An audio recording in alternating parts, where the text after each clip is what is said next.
Hey, stellar investors. Today, we're diving into what happens when the Federal Reserve cuts interest rates and how it can impact both the economy and the stock market.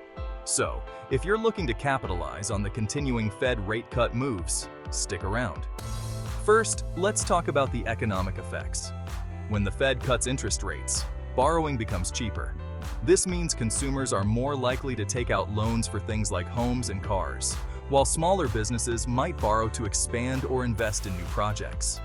All this increased borrowing and spending can stimulate significant economic growth, especially during times of slow growth or recession. But there's a flip side. If the economy is already running near full capacity, this extra demand can lead to inflation. Prices start to rise, and the Fed has to keep an eye out to avoid overheating the economy. Another point to consider is the currency. Lower rates might make the dollar less attractive to foreign investors, weakening it. While a weaker dollar can boost exports by making American goods cheaper abroad, it can also make imports pricier, adding to inflation. Now, let's shift to how this can affect the stock market. Generally, when the Fed begins a rate cut cycle, stock prices tend to rise. This is because lower borrowing costs can improve company profitability, which can lead to a company's stock price to increase. Also, interest rate cuts can make bond yields less attractive, and as bond yields decline, stocks look more appealing, driving more investors into purchasing stocks.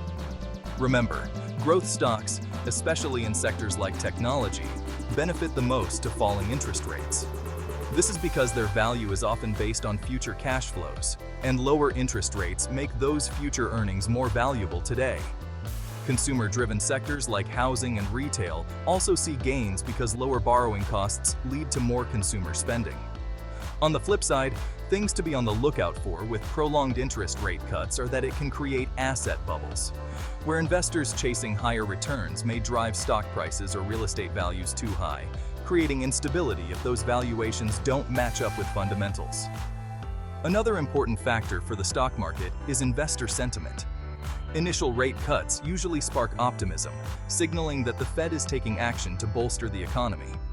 But if cuts are too frequent or aggressive, it might suggest deeper economic issues, which tends to temper initial enthusiasm, which could lead to declines in stock prices. This is essentially the balancing act that the United States Fed seeks in order to find its perfect blend of steady growth in the economy.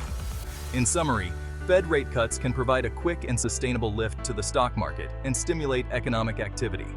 But the long-term effects depend on how the economy responds. So, there you have it, stellar investors. A quick rundown of how Fed rate cuts impact the economy and what to be keeping an eye on in the stock market. If you found this useful, don't forget to like and subscribe for more investing insights, and see you in the next one.